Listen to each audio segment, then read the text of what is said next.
누구나 살아가다 보면 스스로 나이가 들었다고 느끼는 순간을 마주하게 되죠. 흔히들 작은 글씨가 보이지 않는다거나 과거와는 다른 체력 같은 걸 좀 떠올리실 텐데요. 인간의 노화에 가장 큰 영향을 미치는 건 뭘까요? 듣고만 있어도 똑똑해지는 지식충전소 주경야독, 성신여자대학교 겸임교수이자 북튜버인 이시안 작가 함께하겠습니다. 안녕하세요. 네, 안녕하세요. 네, 오늘 제가 좀 앞에서도 잠깐 얘기했는데 네. 노화와 관련돼 있는 책 준비해 오신 거예요? 네, 맞습니다. 어떤 주제인 거예요? 일단 책을 소개하기 전에 책 이름을 얘기하기 전에 진행자님은 혹시 개인적으로 만나보신 분 중에 많이 만나보셨을 거 아니에요? 아니 저 나이에 어떻게 저렇게까지 일을 하시지? 라고 생각하셨던 분이 혹시 계실까요? 백세 철학자라고 불리는 네네. 분 계시잖아요. 김영석 교수님. 예. 네네. 그건 보면서 100년 전 사신 거잖아요. 그렇죠. 근데 어떻게 저런 생각을 하고 계실까? 놀랐던 그러네요. 적이 있어요. 생각해보니까 진짜 1920년에 태어나신 분이니까 네. 예. 확 압도당하는데요. 그래요? 저도 생각 못하고. 전 개인적으로 90세가 넘으셨는데 네. 현역으로 활동하시는 세무사님을 만난 적이 있어요. 그 90세가 넘으셨다는 말을 이제 들으니까 그런가 보다 하지, 그렇지 않고 그냥 보면은 한 60세, 70세 정도로 보이셨거든요. 네. 근데 반면에 또 60세를 갓 넘으셨는데 누가 봐도 굉장히 좀 늙어 보이시는 분, 그런 분들이 있잖아요. 자기 나이보다 조금 더 늙어 보이시는 병환이 분들. 있으시거나 그러면은 네. 아무래도 갑자기 이렇게 확 늙는다 이런 표현 쓰잖아요. 네네. 기력이 없거나 이러면 네. 아무래도 많이 늙어 보이는 경향이 있죠. 네. 그래서 이 차이가 도대체 어디서 기인할까? 이거를 단순히 DNA 차이다라고 놓기에는 네네. 또 다 그런 것만 아닌데 이에 대해서요. 하버드대 심리학 교수인 앨런 랭어라는 사람이요. 네. 시계 거꾸로 돌리기란 실험을 한 적이 있어요. 오늘 소개해드린 책이 네. 그 실험에 대한 연구서이자 보고서죠. 그리고 노화와 그리고 질병 같은 것을 앞에 놓은 사람이시라면 반드시 알아야 하는 지침서라고 할 수 있습니다. 네. 이 책이 바로 늙는다는 착각이에요. 늙는다는 게 착각이라고요? 네. 우리 생물학적으로 원래 이 세포가 그러니까 오래 쓰잖아요. 네, 오래 쓰면 네. 당연히 노화 현상이 진행된다는 거 네. 너무 당연한 과학처럼 저희가 받아들이고 있는데 그게 착각이라고요? 네. 물론 객관적으로 젊을 때보다 나이 들어서는 분명히 동작이 느려진다든가 관절이 아프다든가 하는 변화가 일어나는 건 사실이죠. 네. 근데 그 변화를 변화로 인식하느냐 쇠락으로 인식하느냐에 따라서 자신의 몸의 노화가 조금 더 가속화될 수도 있고 아니면 감속될 수도 있다라는 그런 얘기인 거예요. 통계 조사를 해보니까 네. 여성들의 경우에는요. 생일 전주보다 생일 다음 주에 사망 확률이 더 높게 나타난대요. 그래요? 네. 남성들의 경우에는 큰 차이가 없다고 그러거든요. 별로 생일을 중요하게 생각 안 해서 그런가요? 그러니까요. 네. 진짜 정확하게 말씀하셨는데 이런 현상에 대해서 심리학자인 데이비드 젠킨스가 남녀가 이제 현실을 좀 다르게 포장하는 경향이 있는데 말하자면 여성의 경우에는 남성보다는 생일에 보다 많은 의미를 좀 부여하고요. 주변 사람들과의 관계, 축하받는 것에 대한 희망 이런 것들을 남성보다는 더 많이 가지기 때문이라고 하더라고요. 그렇게 보면 심리적인 희망이요. 죽음의 시간까지 통제하는 그런 결과인 거잖아요. 약간 그렇게 말씀 들어보니까 어떤 마음먹기 달렸다.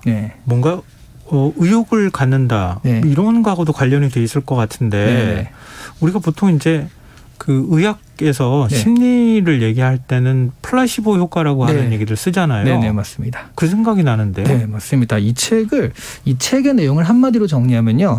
플라시보 이펙트가 사람의 모든 삶, 모든 순간에 존재한다, 작용한다 정도로 요약을 할 수가 있을 것 같아요. 플라시보 이펙트를 또 모르시는 분을 위해서 잠깐 소개해 드리자면 이게 위약 효과라고 하잖아요. 네. 이 약이 너무 효과가 좋은 약이다라고 내가 알고 먹으면 가짜 약이라 하더라도 실제로 어떤 효과가 나타나는 그런 경향들. 그러니까 심리적인 어떤 그 약효가 나타났을 때 이제 플라시보 이펙트가 있다라고 하거든요. 개그에서 그러잖아요. 네. 이 약 한번 잡숴봐. 그럼 확 힘이 나. 이렇게 얘기하면 그렇죠. 갑자기 그 약 먹으면 막 기운이 펄펄 하는데 알고 봤더니 소화제더라. 이런 거잖아요. 대표적으로 그 음식 중에 장어 있잖아요. 네네. 장어가 사실 삼겹살에 비해서 그렇게 남자의 정력에 좋은 그런 성분이 있는 건 아니래요. 그래요? 네, 삼겹살이랑 비슷하대요. 근데 장어를 먹으면 왠지 그런 플라시보 이펙트 때문에 예. 뭔가 힘을 쓸 것 같은 그런 느낌이 들 때가 있잖아요. 특히 장어꼬리 좋아하시는 분들 많잖아요. 네. 그게 전형적인 플라시보 이펙트라고 하는데 심리적인 작용이요. 실제 질병을 낳게까지도 하는 겁니다. 근데 플라시보 이펙트는 의학계에서는 좀 골치 아픈 존재예요. 왜요? 왜냐하면 이게 과학적으로 증명할 수는 없거든요. 근데 실제로 한 20에서 30% 사람들한테 나타나는 거라고 하는데 이것도 뭐 정확한 통계는 추산이 좀 어렵지만요. 네. 그래서 의사 입장에서는 이게 어떻게 생각하면 의사의 어떤 필요성을 뚝 떨어뜨리는 일이 되고요. 그리고 진단을 할 때도 이거는 뭐 가짜 얘기지만 뭐 먹으면 좋아지실 겁니다. 이렇게 플라시보 이펙트를 기대합시다. 이럴 수는 없잖아요. 그러니까 공식적으로 인정하기는 어려운데 실제적으로 현장에서는 종종 목격되는 현상이라고 하죠. 이시안 작가는 플라시보 효과 혹시 경험해 본 적 없어요? 저는 이렇게 긍정적인 것보다는 이 반대쪽에 노시보 이펙트라고요. 정반대. 네. 예. 그 부정적인 얘기 들으면 부정적인 효과가 나타나는 그거는 경험해 본 적이 있는데요. 예. 그러니까 실제로 병원에 입원을 해보는데 예. 병원에 입원했는데 그렇게 아프지 않았는데 이제 병원에 입원하니까 되게 환자 같은 느낌이 들더라고요. 그렇죠. 예. 네. 해보신 분들은 아실 거예요. 네. 실제로 몸이 무기력해지고 진짜 아픈 것 같았는데 근데 퇴원을 할 때 되게 아팠지만 환자복을 벗고 그냥 평상복을 갈아입는 것만으로도 굉장히 더 낫는 느낌이 있잖아요. 저는 그걸 실제로 경험을 해봤거든요. 병원에서 나올 때 휠체어 타고 나오던 사람이 예. 갑자기 병원 문을 딱 나서니까 탁 일어나서 뚜벅뚜벅 걸어가는 경우들이 가끔 있는데 네. 그게 꾀병이 아니라 진짜로 약간 그런 내가 환자다라는 그런 느낌 때문에 더 아픈 것 같더라고요. 엘렌 랭어가 우리의 증상에 질병의 이름을 붙이는 것만으로도 우리는 그 질병에 사로잡히게 된다라고 이런 심리적인 효과를 얘기를 하기도 합니다. 그런 말 있잖아요. 네. 마음이 아프면 몸이 아프다고 하잖아요. 네. 그거랑 좀 비슷한 것 같아요. 그렇죠. 네. 네, 마음이 기분이 들뜨고 좋으면 네. 우리 몸 아픈 것도 있고 네. 막 펄펄하잖아요. 네. 그러다가 갑자기 마음이 막 이렇게 안 좋고 그러면은 몸이 막 쑤시거나 이런 경우 많은 분들이 아마 해주셨을 것 같은데. 그리고 진행자님 같은 경우도 네. 이 밤마다 이걸 진행해야 된다는 것 때문에 아픈 것도 아프지 않지 않아요? 아프면 안 되니까요. 그러니까요. 근데 자, 앞서 말씀하시다가 네. 시계 거꾸로 돌리기 실험이다. 네, 이런 네. 표현 쓰셨어요. 네. 그러면 노화를 거꾸로 뭐라고 해야 되죠? 이게 더 네. 젊음으로 갈 수 있다는 거예요? 젊어질 수 있다는 거예요? 약간 비슷한데요. 네. 이 실험이 굉장히 유명한 실험이에요. 네. 이 엘렌 랭어가 심리학계 유명 인사가 된 게 바로 이 실험 때문이거든요. 나이에 대한 편견과 사회적 시선이 조금 더 건강하게 살 수 있는 사람을 망치게 하고 있다라는 가설을 증명하려고 한 실험이에요. 그래서 70대 후반에서 80대 초반의 노인들을 네. 옛날 수도원에 모아놓습니다. 네. 그리고 2주일간 같이 생활을 하게 했어요. 네. 그런데 이 재밌는 게요. 이 수도원의 시간을 이들이 청춘을 보낸 1959년에 맞춰놓은 거죠. 주변 환경을요? 네, 그러니까 예. 수도원으로 한 게 그러니까 네. 주변의 시간들을 인지할 수 없는 그러니까 외다른 시간을 만든 거거든요. 네. 그리고서 이제 이 사람들한테 1959년 이후에 일어난 일들은 언급하면 안 된다. 예. 그 전에 것만 가지고 얘기를 해야 되고요. 그리고 수도원 내에서 라디오라든가 텔레비전을 틀어주는데 그 1959년의 그 라디오나 그 영상들만 흘러나오는 겁니다. 대화도 그걸로 제한을 하고요. 네. 여기에 몰입하신 노인분들이요. 원래는 그 메이저리그 야구팀인 브루클린 다저스가 예. 브루클린을 버리고 LA로 연고를 갈아타거든요. 네. 이 무렵에. 예. 이거를 마치 어제 일어난 듯이 막 격분해서 흥분해서 비판을 하면서 얘기를 하셨다고도 하죠. 그리고 이렇게 그 시간을 좀 옛날의 시간으로 이들이 청춘을 보냈던 시간으로 맞춰놓고요. 예. 그리고 또 하나는 요양시설이나 보조원 같은 경우들이 노인들이 있으면 이제 들어오잖아요. 예. 그러니까 이 요양시설에 보조원들을 붙여가지고 도움을 주는데 여기서는 그런 부분을 일절 배제를 했습니다. 네. 짐도 노인분들이 손수 날라야 되고요. 계단도 도와주는 사람 없이 내려와야 했고요. 또 하나 이제 그 실험에서 설계된 게 뭐냐면 보통 이런 데 들어가면 아침 같은 경우는 주는 대로 먹잖아요. 네. 그런데 아침 같은 경우도 자기가 선택할 수 있게 그러니까 선택을 할 수 있는 그런 그 옵션들을 굉장히 많이 해놓은 거죠. 네. 그래서 자기가 어떻게 생각하면 주체적으로 자신이 시간을 그 청춘을 보냈던 그 시간들을 다시 주체적으로 살아가는 느낌을 주는 그런 실험이었던 거예요. 그 실험 결과는 어떻게 나왔어요? 이렇게 2주일을 보냈을 뿐이거든요. 네. 그런데 2주일인데 변화가 있었습니다. 그게 단순히 야 내가 굉장히 좋아진 것 같아 느낌이 아니라 실제로 청력, 기억력, 키, 몸무게 같은 객관적인 지표도 좋아졌고요. 예. 이 실험에 대해서 모르는 사람한테 이 노인분들이 이 실험에 참가하기 전과 후의 사진을 비교해가지고요. 어떤 게 더 젊어 보이냐 했더니 대부분 참가한 후에 그러니까 이 시간을 같이 보내고 난 다음의 사진이 더 젊어 보인다는 답을 들었다고 하죠. 그러니까 객관적으로도 젊어졌다라는 얘기예요.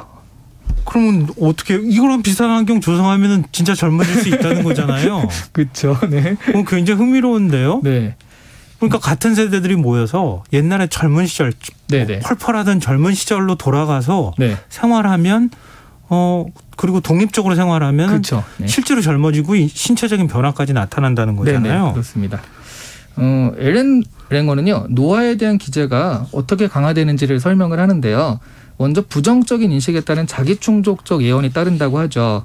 그러니까 이게 뭐냐면 늙으면 이렇다라는 부정적인 예측들에 자기도 공감하다 보면 자기의 몸도 그렇게 따라간다는 거예요. 네네. 그리고 환경의 제한이나 신체적인 능력 약화로 자기가 통제력을 좀 상실하게 된다라고 한다면 부정적인 무기력감에 사로잡히게 된다라는 거예요.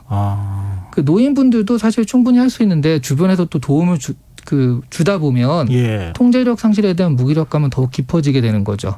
그래서 이런 순환들이 계속 반복되면서 나이보다 더 늙어짐을 경험하게 되는 거고요.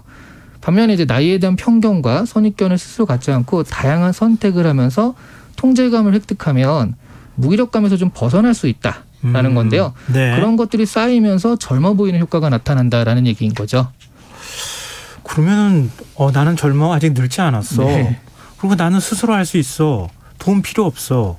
물론 이제 신체적인 병이 있거나 이러면 좀 힘들 수는 있겠지만 네네. 그런 생각들을 많이 하시면은 네. 실제로 젊어질 수 있다는 거잖아요. 네.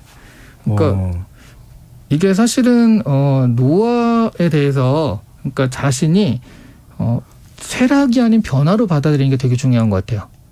그러니까 지금 변화라고 받아들인다고요? 네, 가령 자기가 마트에서 오면은 항상 짐을 2덩이 정도 들고 왔다. 예. 근데 이제 나이가 좀 먹고 그러면 2덩이가 번쩍 안 들여지고 한 덩이만 들을 수 있잖아요. 예. 그거를 사람들은 내가 늙어서 쇠락하다라고 생각을 하면 그 생각이 더 자기를 부정적으로 사로잡기 때문에 네. 금방 한 덩어리도 들 수 없는 사람이 될 수 있는데요. 네. 2덩어리였는데 한 덩어리를 들 수 있는 변화가 일어났구나 이렇게 받아들이면 좀 더 이런 부분들을 오래 가져갈 수 있다라는 거죠.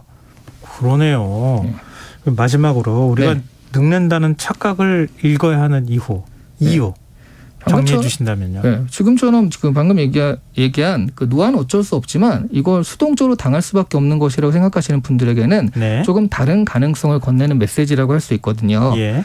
노화는 자신의 통제하에 있다라는 거죠.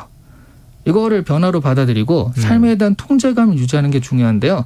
이 통제감이라고 하니까 굉장히 큰 것 같은데 별게 아니라요. 네. 늘 똑같은 선택과 일상을 살아가다 보면 예. 그 자기가 어떤 선택하는 게 아니라 계속 주어지는 걸 수동적으로 받게 되잖아요. 그렇죠. 그렇지 않고 오늘 아침은 좀 다른 것으로 먹어본다든가 사소한 일에서 좀 다른 선택을 해본다든가 해서 자신의 삶에 주체적으로 나서는 것 이런 것들이 이제 굉장히 필요한 일이고요. 그래서 그 나이 때는 어떻다. 이런 나이 때는 이렇게 해야지라는 그런 것들이 어떻게 보면 선입견의 폭력이라고 할 수 있거든요. 그런 선입견의 폭력에서 빠져나오셔서 가능성을 믿으면서 사시는 것이 좋겠다라고 말씀드릴 수 있겠습니다. 내 나이는 어때서 많이 부르셔야 될 것 같은데요. 네. 지금 내 나이 지금이고 나 못하는 거 아니야. 네. 이 나이도 얼마든지 많은 거 할 수 있고 네. 많은 선택이 있어. 네. 이런 생각을 스스로 자꾸 하게 되면 진짜로 젊어질 수 있다 이런 말이군요. 네. 알겠습니다. 굉장히 흥미로운 말씀이셨어요. 자, 오늘 주경야독 여기서 마무리하겠습니다. 지금까지 북튜버 이시안 작가와 함께했습니다. 고맙습니다. 네, 감사합니다. KBS 1라디오 김성환의 시사야 1부 순서는 여기서 마무리하겠습니다. 전 11시 정각 2부에 다시 오겠습니다.